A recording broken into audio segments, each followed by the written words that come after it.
Hey y'all, it's me. Stop, drop, and roll on. And I'm one of the Think on It Now collaborators. Y'all know.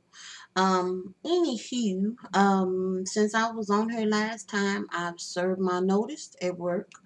Um, and it seemed like we all just kind of like started having these same type of changes, or whatever you want to call it. You just pick a name and call it what you want to call it. At the same time, not necessarily that one, it wasn't like a domino effect, so to speak. I think everybody's stuff had been brewing. From everybody that I've spoken with on email or whatever, I looked at videos and stuff. I'm talking about job situations and stuff like that. But so that's just like a little statement I'm making. Since then, I have stopped working. That's what I'm saying. I ain't gonna ramble no more about that. So where I am now is the other day Doll had asked us to, go ahead and put some videos and stuff up. And I'm putting one up. I was supposed to do it yesterday, but I'm a day behind. Um Forgive me. But the thing that I wanted to talk about today is perspective. How you look at stuff, okay? A couple of years ago, I was at a seminar, and it was like a what do you call it? Like a training seminar, so to speak. Team building is basically what it was about. And the gentleman that was making the presentation was talking about the differences in the generations. He was also talking about, he kind of covered like two different things in one, and it was kind of fast paced because you were moving to different, it was like little seminars within the seminar, okay? And so what he was saying was each generation has its benefits, and it also has its we'll just say pros and cons, okay?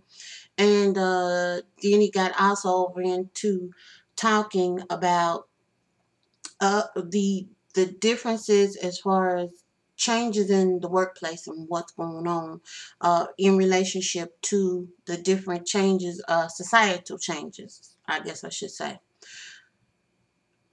When he brought this up, I was sitting there looking like, okay, I understand we got to hear about Generation X and Generation Next and Generation who been there, done that.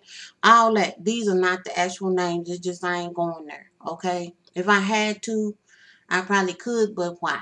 Okay.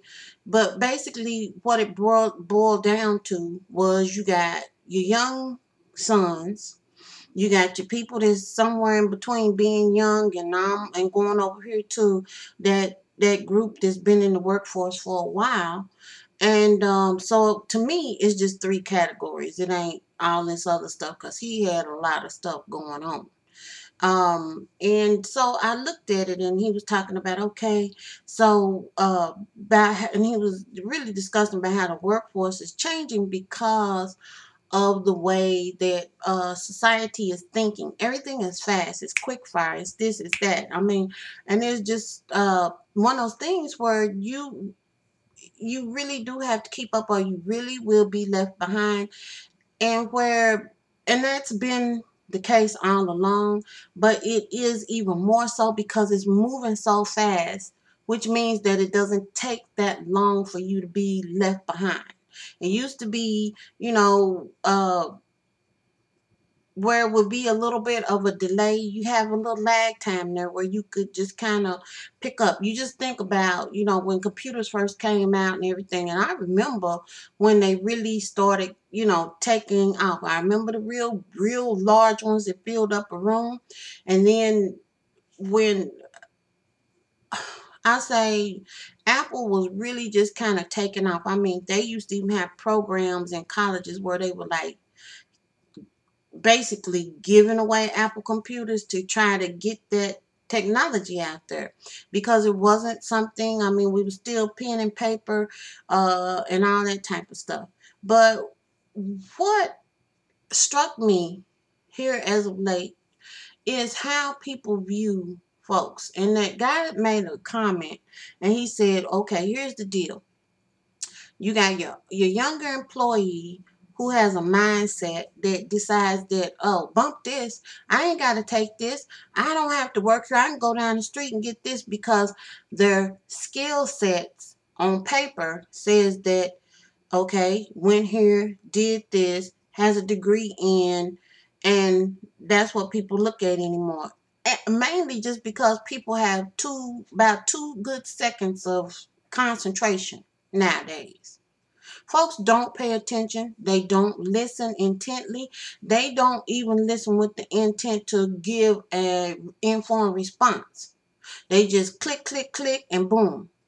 And it's so unfortunate because we are learning how to disregard other people. And I just think that that's what that leads to. That's just my own personal opinion. Okay, he said, and then you have your older set, who basically, I work down here at the factory and I've been here for 50 years and this is how we do stuff and this is how we've always done stuff and ain't nothing going to change. Boom, boom, boom, boom, boom. Okay.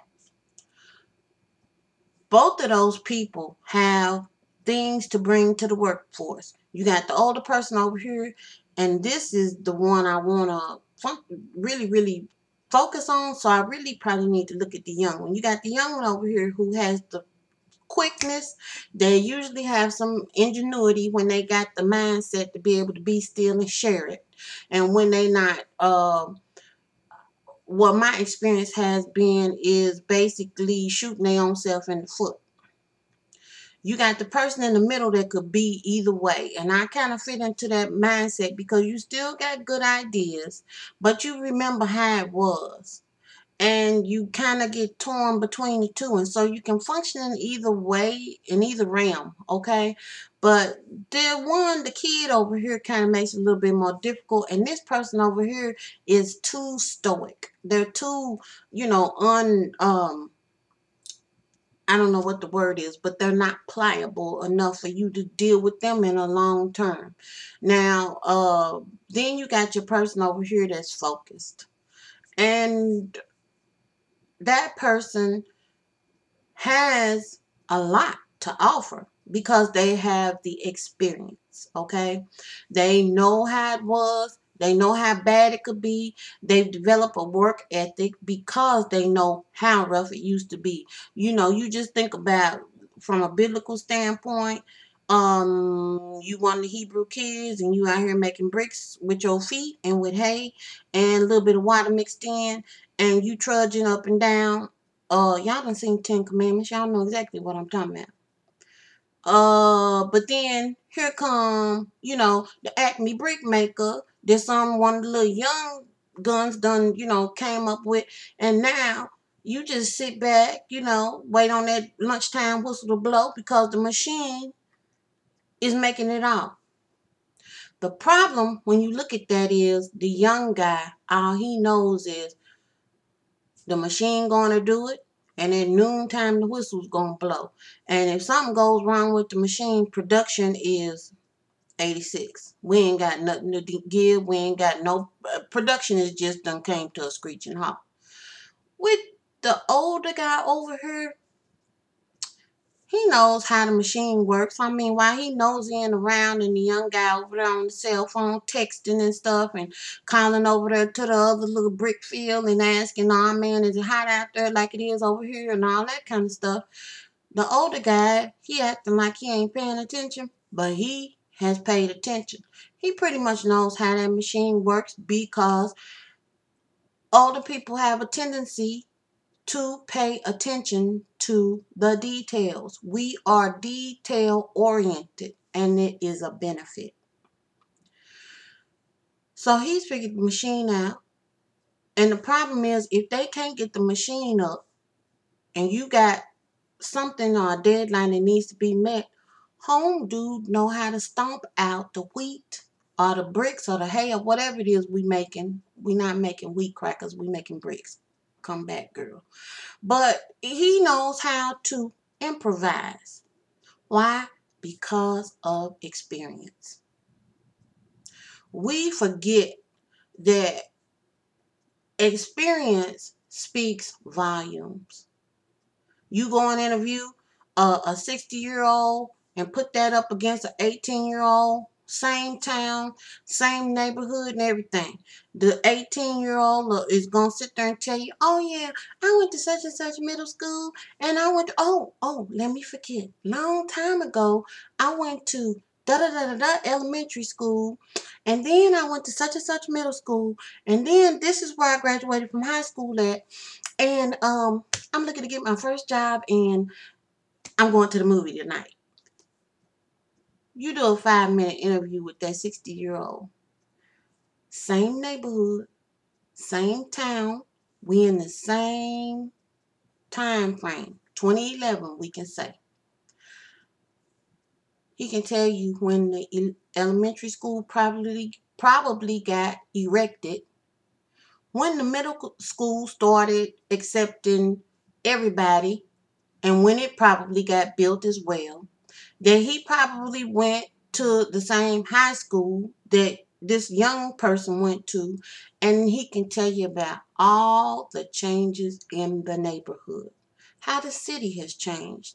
If you're talking to somebody that's plugged in well, they can tell you probably a little bit about the politics of this side versus that side, and what goes on over here as opposed to what's going on, and how things have changed.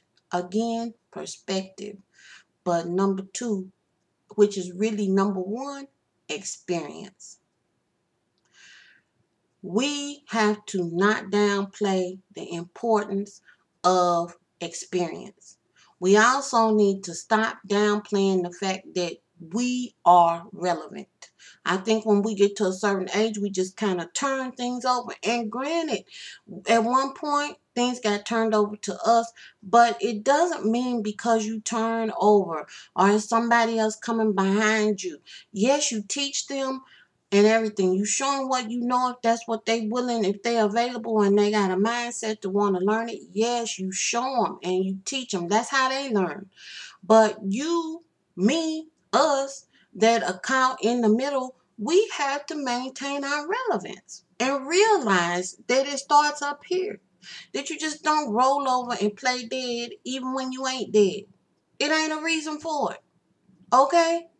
And so I'm thinking, with this time being off, there are a lot of things that I'm doing that are different. I'm looking at a whole bunch of stuff. And I hope, that if you have an area where you just kind of like been laying down when you really know stuff, or you really could impact something, it might be your job. It could be, where you worship at. It could be your community. It could be in your home, or just, like I said, in your family. That you take out the time to recognize that even though that we in the middle, but we have good ideas and we got experience, and that really makes us powerful. Okay? All right. Y'all have a good one. Toodles.